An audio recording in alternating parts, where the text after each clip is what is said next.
Hello friends, welcome to centre study. Aliah university यानी कि AUAT 2025 का एडमिशन स्टार्ट हो चुके हैं और इस वीडियो में हम बात करने वाले हैं स्पेशली कि आप आलिया यूनिवर्सिटी से कैसे बीएड कर सकते हैं, उसका एलिजिबिलिटी क्राइटेरिया क्या होगा और साथ साथ आपको एंट्रेंस की प्रिपरेशन कहाँ से करनी है, आपको प्रीवियस ईयर क्वेश्चन पेपर कहाँ से मिलेंगे। आइए स्टार्ट करते हैं हमारा वीडियो को। ये आलिया यूनिवर्सिटी का, जैसे कि आपको यूनिवर्सिटी नजर आ रही है प्रोस्पेक्टस का। तो सबसे पहले इंपॉर्टेंट डेट्स के बारे में जान लेते हैं। Important date for nursing and B Ed programme, तो ये स्पेशली बीएड प्रोग्राम के लिए है। तो ये आपके ऑनलाइन फॉर्म स्टार्ट हो चुके हैं दोस्तों। कब से स्टार्ट हो चुके हैं? 10 तारीख, तीसरा महीना 2025, यानी कि 10 मार्च से ये स्टार्ट हो चुके हैं। और लास्ट डेट जो होगी फॉर्म की वो 20 अप्रैल होगी। 20 अप्रैल को last date submission of online application होगी। तो 20 अप्रैल तक आप फॉर्म को फिलअप कर सकते हैं। तो आप लास्ट डेट का वेट ना करें, जल्दी से जल्दी आप अपना फॉर्म को जल्दी से जल्दी फिलअप कर लें। Last date for uploading marksheet, qualifying examination result awaited candidate के लिए जो लास्ट डेट होगी वो अभी अनाउंस नहीं की गई है, वो बाद में अनाउंस कर दी जाएगी। Online availability of admit card, अब ये एडमिट कार्ड कब आएंगे आपके? जब एंट्रेंस होगा उसके लिए आपको एडमिट कार्ड आएंगे। तो एडमिट कार्ड आएंगे आपको 20 तारीख में, यानी कि 20 मई में आपका एडमिट कार्ड, 20 के बाद आप अपने पोर्टल पे लॉगिन करेंगे तो 20 तारीख को आपका एडमिट कार्ड वहां पे मिल जाएगा। Date of Aliah university admission test, और 1/6 को आपका एंट्रेंस है, जैसे कि आगे भी डेट मैं बताऊंगा। और बाकी की डेट अनाउंस नहीं की गई है, बाकी की डेट बाद में अनाउंस की जाएगी।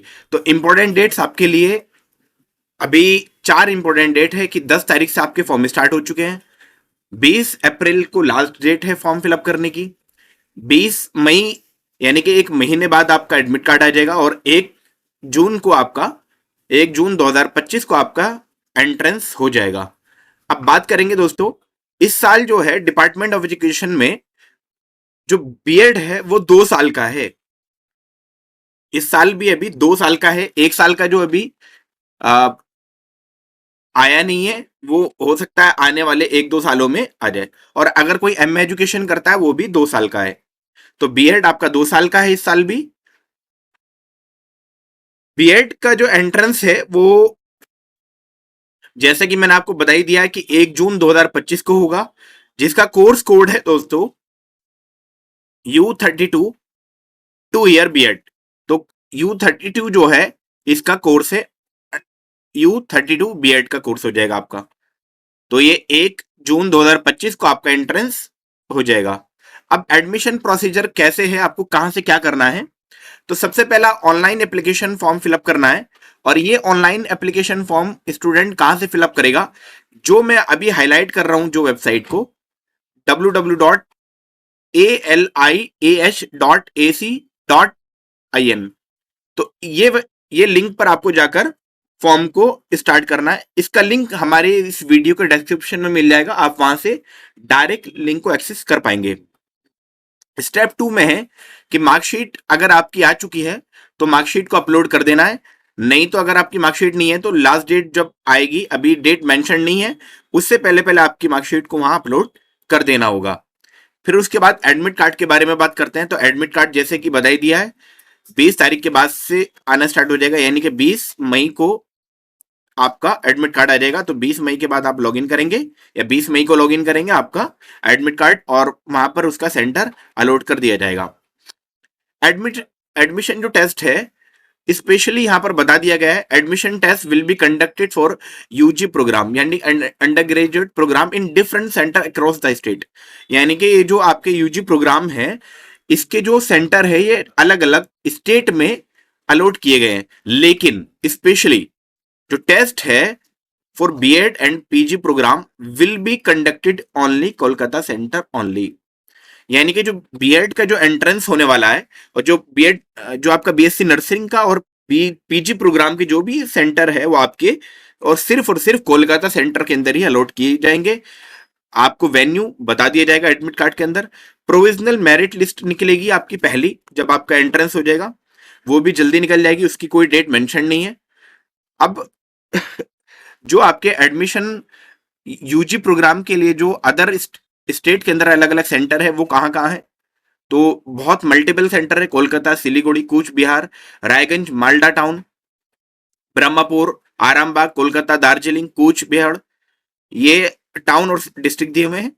इसमें रामपुर, इसमें डिस्ट्रिक्ट आपको दिया हुआ है बीरभूम, नाडिया, पूर्वा बर्धमान, पश्चिम बर्धमान, पश्चिम मेदिनीपुर, नॉर्थ 24 परगनाज और पूर्वा मेदिनीपुर। तो यहां पर आपको सेंटर अलॉट किए गए, लेकिन ये किसके लिए? ये यूजी प्रोग्राम के लिए। बीएड इसके अंदर शामिल नहीं है। बीएड का जो सेंटर होगा वो सिर्फ और सिर्फ कोलकाता होगा।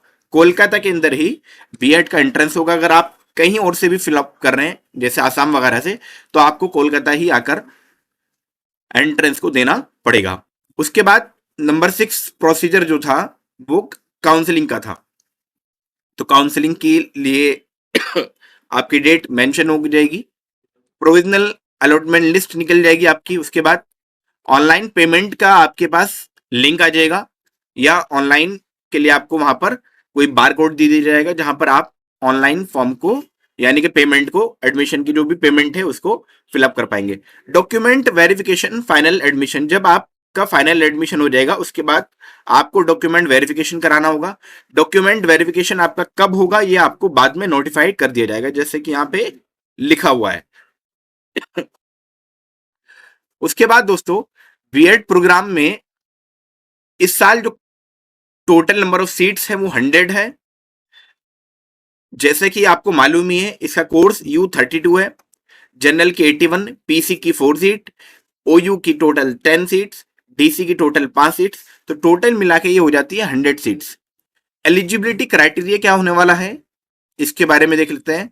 Application must have secured minimum 50% marks in UG PG programme in science, social science, humanities, और minimum 50% marks in engineering technology programme with specialisation in science और मैथमेटिक्स।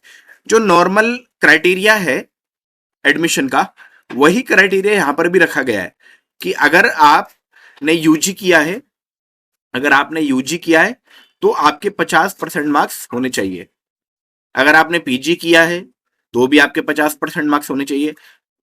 अगर आपने ये किसके अंदर किया होना चाहिए, तो सोशल साइंस में या साइंस में या ह्यूमैनिटीज के अंदर। अगर आपने इंजीनियरिंग टेक्नोलॉजी किया हुआ है साइंस और मैथ को स्पेशल सब्जेक्ट बनाकर, तो आपको कितने परसेंट चाहिए? फिर 55% चाहिए होगा। ये एलिजिबिलिटी क्राइटेरिया इजीली। अपर एज क्या है दोस्तों? 30 ईयर, 30 साल मैक्सिमम एज है। और वो भी कब? 1 तारीख 7वां महीना 2025 तक अगर आपकी एज 30 हो जाती है, इसके बाद होगी, इसके बाद होगी तो दोस्तों फिर दिक्कत हो जाएगा। ईयर ऑफ पासिंग जो है, ईयर ऑफ पासिंग जो है यहां पर भी इंपॉर्टेंट बात की गई है। क्या मतलब है इसका? दो the upper age limit is mention here, all the applicant applying for B.Ed program who have passed last qualifying examination before 2023 are not eligible to take admission 2025। अगर कोई स्टूडेंट ऐसा है जिसने 2023 के अंदर लास्ट एग्जाम पास किया था, यानी कि अगर यूजी किया तो 2023 से पहले किया है, पीजी किया है, पोस्ट ग्रेजुएशन किया है 2023 से पहले किया है, तो फिर 2025 में वो एडमिशन नहीं ले पाएगा, उसको एडमिशन वहां पर नहीं मिलेगा, एडमिशन वहां पे उसका कैंसिल कर दिया जाएगा। ये बहुत सिंपल सा एलिजिबिलिटी क्राइटेरिया था। अब देखते हैं आगे किन किन सब्जेक्ट में आप बीएड कर सकते हैं। यहां पर बताया गया सबसे पहला सब्जेक्ट आपका है अरेबिक, उसके बाद बंगाली, इंग्लिश, उर्दू, पर्शियन। उसके बाद नंबर 6 पर है इस्लामिक थियोलॉजी, 7 पर है हिस्ट्री, 8 पर है ज्योग्राफी, 9 पर है फिजिकल साइंस और 10 पर है मैथमेटिक्स।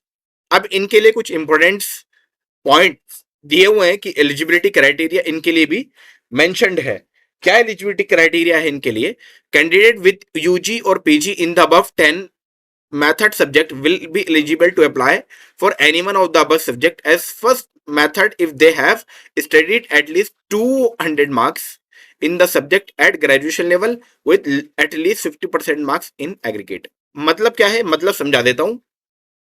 ये 10 आपके सब्जेक्ट है।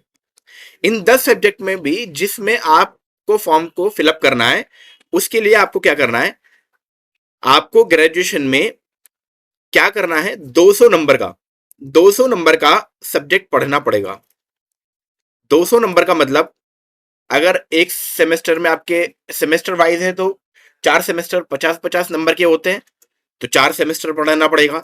नहीं तो एक एक साल में अगर 100 नंबर होते हैं तो 2 साल आपको वो सब्जेक्ट को ग्रेजुएशन में पढ़ना पड़ेगा। दोज अप्लाइंग फिजिकल साइंस, जो फिजिकल साइंस में अप्लाई करना चाहते हैं, should have studied either physics और chemistry as subject at least 200 marks at graduation level. जो फिजिकल साइंस में यानी कि नंबर 9 पॉइंट पर जो फिजिकल साइंस है उसमें अगर फॉर्म को फिलअप करना चाहते हैं तो 200 नंबर का एटलीस्ट, ये कम से कम है, 200 नंबर तो आपको पढ़ा होना चाहिए या तो फिजिक्स या आपका केमिस्ट्री ग्रेजुएशन लेवल के ऊपर। आगे और बात की गई है, candidate having 50% marks in BSc MSc biological science shall be eligible to apply in physical science as first method subject, provided that candidate has studied physics chemistry as subject of at least 200 marks at graduation level। अगर किसी ने BSc MSc किया हुआ है biological science के अंदर, important point है, biological science में अगर किसी ने बीएससी एमएससी किया हुआ है तो उसको फिजिक्स और केमिस्ट्री भी कम से कम 200 नंबर का पढ़ा होना चाहिए ग्रेजुएशन लेवल के ऊपर। ये सिंपल सा पॉइंट यहां पर मेंशन्ड है। और इंजीनियरिंग टेक्नोलॉजी वाला पॉइंट तो मैं समझा ही चुका था कि अगर किसी ने इंजीनियरिंग एंड टेक्नोलॉजी किया हुआ है, किसके साथ, to apply physical science as first subject, provided that candidate has physics chemistry as subject of at least 200 marks at graduation level. तो उसको कितना परसेंट मार्क्स होना चाहिए, 55% मार्क्स होना चाहिए और 200 नंबर का कम से कम वो पढ़ा हुआ होना चाहिए। इकोनॉमिक्स के लिए भी आपका सेम क्राइटेरिया है कि आपने स्टैटिस्टिक पढ़ा होना चाहिए या इकोनॉमिक्स पढ़ा होना चाहिए। किस चीज के लिए, eligible in mathematics, mathematics subject को पढ़ने यानी कि मैथमेटिक्स सब्जेक्ट में एलिजिबल होने के लिए। और मैथमेटिक्स एज सब्जेक्ट और मैथमेटिक्स भी आपने सब्जेक्ट पढ़ा होना चाहिए, वो भी आपके 200 नंबर यानी कि 200 नंबर कम से कम पढ़ा हुआ होना चाहिए। आगे आपका बात करेंगे हिस्ट्री, ज्योग्राफी और एनी लैंग्वेज सब्जेक्ट मेंशन। अगर आप हिस्ट्री, ज्योग्राफी या कोई भी लैंग्वेज के अंदर आप फॉर्म को फिलअप कर रहे हैं तो वो सब्जेक्ट आपने कम से कम 200 नंबर का पढ़ा हुआ होना चाहिए और 50% मार्क्स उसमें भी आपके एग्रीगेट आने चाहिए। और लास्ट है दोस्तों, अगर आपने इस्लामिक थियोलॉजी पढ़ा है, हिस्ट्री पढ़ा है, वो भी आपका 200 नंबर कम से कम पढ़ा होना चाहिए और उसमें भी 50% आपका ग्रेजुएशन में, पोस्ट ग्रेजुएशन में होना चाहिए। तो ये आपका इंपॉर्टेंट चीज थी एलिजिबिलिटी क्राइटेरिया के बारे में। अब बात करेंगे दोस्तों आपका एंट्रेंस का क्या पैटर्न रहने वाला है। तो सबसे पहले यहां पर जान लेते हैं एंट्रेंस का पैटर्न क्या होने वाला है। तो 2 लाइनें जो मैं हाईलाइट कर रहा हूं अभी आपके सामने, अभी दो लाइनें मैं आपके सामने हाईलाइट कर दे रहा हूं ग्रीन कलर से, आपको वो पढ़ना है। सबसे पहले 100 मार्क्स होने वाले हैं जो कि कितने टाइम में होगा, 2 घंटे में होगा। पहला सब्जेक्ट जो होगा वो आपका सब्जेक्ट स्पेसिफिक होगा, जो जिस चीज के लिए आप एंट्रेंस दे रहे हैं। अब मैं इसको हाईलाइट कर दे रहा हूं, 70 मार्क्स का होगा जो कि refer to the point number 17 for detail syllabus. तो डिटेल सिलेबस अभी आपको मैं बता दूंगा क्या क्या है डिटेल सिलेबस उसके अंदर। पार्ट नंबर टू क्या है, 30 मार्क्स का होगा जो कि जनरल नॉलेज होगा, जिसमें जनरल इंग्लिश होगा and Islamic history and culture होगा, जो कि रेशो में होगा। कितना रेशो में होगा, यानी कि 30 नंबर का ये होगा जिसमें रेशो क्या है, 1:1:4। तो 4 जो है ये रेशो किस में ज्यादा है, इस्लामिक हिस्ट्री एंड कल्चर का। यानी कि अगर इसमें टोटल मिला देते हैं तो 6 की वैल्यू 30 है तो 1 की वैल्यू 5 है। तो 5 नंबर की तो आपकी जनरल इंग्लिश आएगा, जनरल नॉलेज आपका 5 नंबर का आएगा, जनरल इंग्लिश भी आपका टोटल 5 नंबर का आएगा दोस्तों। और इस्लामिक हिस्ट्री एंड कल्चर जो है वो आपका आएगा 20 नंबर का। इस्लामिक हिस्ट्री और कल्चर जो आपका 20 नंबर का आएगा, तो उसको आपको बहुत अच्छे से प्रिपेयर करना है। कहाँ से प्रिपेयर करना है मैं आपको अभी बताने वाला हूँ। अब बात करेंगे बीएड के एंट्रेंस में आपका जो मेन सिलेबस है वो क्या होने वाला है। तो for BEd programme syllabus will be comprise of reasoning, teaching aptitude, general knowledge and current affair. तो ये आपका एंट्रेंस का सिलेबस होने वाला है, जिसमें पहला सब्जेक्ट क्या है आपका, पहला सब्जेक्ट है आपका रीजनिंग। पहला सब्जेक्ट आपका रीजनिंग हो जाएगा। ये कितने मार्क्स में आने वाला है? ये टोटल 70 मार्क्स में आने वाला है। नंबर 2 सब्जेक्ट पर है दोस्तों टीचिंग एप्टीट्यूड, जिसको मैं शॉर्ट में टी ए लिख देता हूं। नंबर 3 सब्जेक्ट पर है आपका जीके, और नंबर 4 सब्जेक्ट पर आपका है करंट अफेयर। करंट अफेयर, ये 4 सब्जेक्ट आपके जो आएंगे मिलाकर वो 70 नंबर के आएंगे। 30 नंबर का मैंने आपको स्टार्टिंग में ऊपर बता दिया, जिसमें आपका इंग्लिश जीके 5 नंबर का, इंग्लिश 5 नंबर का, और 20 नंबर का इस्लामिक हिस्ट्री एंड कल्चर आएगा। टोटल 100 नंबर का आपका बीएड का पेपर आने वाला है, और जिसको 2 घंटे आपको दिए जाएंगे। दोस्तों इसके बाद बात करेंगे हम document required for document verification, यानी कि फाइनल जब एडमिशन होगा उसके लिए आपको कौन कौन से डॉक्यूमेंट रिक्वायर्ड होंगे। सबसे पहला आपका एप्लीकेशन फॉर्म होगा, उसके बाद रैंक कार्ड होगा, जो भी आपकी रैंक आएगी उसका एक कार्ड आएगा आपके फॉर्म के, यानी कि आपके पोर्टल के ऊपर। उसके बाद जो भी आपने फॉर्म फिलअप की फीस सबमिट की होगी, इसकी फीस रिसिप्ट होगी, उसके जो भी फीस रिसिप्ट होगी उसको निकाल लीजिएगा आप print out. Recent passport size photograph हो जाएगा। एंटी रैगिंग सर्टिफिकेट होगा 10 रुपए के स्टैम्प पेपर के ऊपर। ऑल ओरिजिनल मार्कशीट होगी, जिसमें 10th की मार्कशीट होगी, 12th की होगी और ग्रेजुएशन की होगी। अगर ग्रेजुएशन की फाइनल मार्कशीट आपके पास आ जाती है तो लास्ट सेमेस्टर तक की या लास्ट ईयर तक की आपको लेके जानी है। नहीं आती है तो फिर आपको वहां पर जितने साल की मार्कशीट आपके पास है वो लेके जानी होगी। Admit card of 10th level, 10वीं क्लास का एडमिट कार्ड रहेगा आपको। Proof of age 10 standard 10th certificate, birth certificate के लिए आपको 10th क्लास की मार्कशीट जो कि ओरिजिनल आपको लेके जानी ही थी। अगर आप पीसी दिव्यांग या पीडब्ल्यू कैंडिडेट हैं तो आपको ओरिजिनल सर्टिफिकेट और उसकी फोटोकॉपी दोनों लेके आनी होगी। माइग्रेशन सर्टिफिकेट आपको लेके जाना होगा अदर स्टेट कैंडिडेट के लिए। अगर माइग्रेशन आप किसी और अदर स्टेट से आ रहे हैं यूजी प्रोग्राम और ऑल पीजी कैंडिडेट, तो आपको उससे माइग्रेशन सर्टिफिकेट लेके आना पड़ेगा। ट्रांसफर सर्टिफिकेट आपको लेके आना पड़ेगा जिस भी कॉलेज से आपने किया है। तो माइग्रेशन अलग है और ट्रांसफर अलग है। तो ट्रांसफर सर्टिफिकेट आपके जो भी वेस्ट बंगाल के स्टूडेंट है उनको भी देना पड़ेगा। करेक्टर सर्टिफिकेट सभी स्टूडेंट को देना पड़ेगा, जो कि आपको लेटर हेड पैड पे बना के देगा। ये कौन देगा? ये आपको कॉलेज देगा, आपका जहां से भी आपने लास्ट कॉलेज किया था। रेजिडेंशियल प्रूफ के लिए आप वोटर आईडी कार्ड या आधार कार्ड आप दे सकते हैं। डोमिसाइल सर्टिफिकेट के लिए आप अपना डोमिसाइल दे सकते हैं, और डोमिसाइल का क्या क्राइटेरिया है वो आप बाद में देख सकते हैं प्रोस्पेक्टस में। फिजिकल फिटनेस टेस्ट देना पड़ेगा, फिजिकल फिटनेस सर्टिफिकेट देना पड़ेगा only for BSc in nursing programme. जो भी बीएससी नर्सरिंग करेंगे उनको फिजिकल फिटनेस सर्टिफिकेट भी प्रोवाइड कराना पड़ेगा। तो ये आपको डॉक्यूमेंट वहां पर प्रोवाइड कराने पड़ेंगे एडमिशन के टाइम। एप्लीकेशन फॉर्म जो है उसकी फीस क्या रहने वाली है? तो ये ऑनलाइन एप्लीकेशन जो है मेल के लिए तो आपको 400 रुपये पे होगा, और ये सिंगल फॉर्म के लिए, और फीमेल के लिए आपका 300 रुपये होगा। तो ये आपका, और कह रहा है कि कैंडिडेट जो है मैक्सिमम 4 प्रोग्राम को फिलअप कर सकता है, और जबकि फीमेल कैंडिडेट 5 प्रोग्राम को फिलअप कर सकती है बीएससी नर्सरिंग को इंक्लूड करके। अब बात करेंगे दोस्तों आपकी टोटल फीस कितनी रहने वाली है।